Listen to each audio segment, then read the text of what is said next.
হ্যাঁ, এই যে এই দিকটা হচ্ছে ব্যাসিলিকা অফ বম জিসাস। এখানে আরেকটা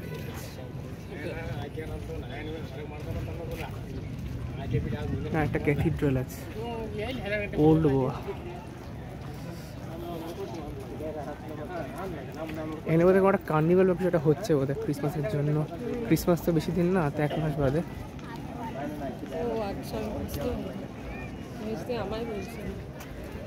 তোকেই বলছি,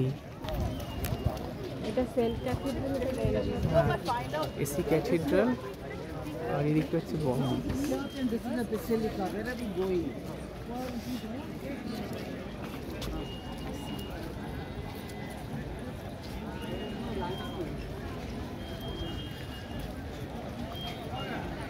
ওনাদের বোধহয় কোনো একটা কনফারেন্স বা কিছু একটা হচ্ছে। এই যে 18th exposition of the sacred relics of Saint Francis Xavier. Saint Francis Xavier ইয়ে ছিল, রিলিক্স আছে।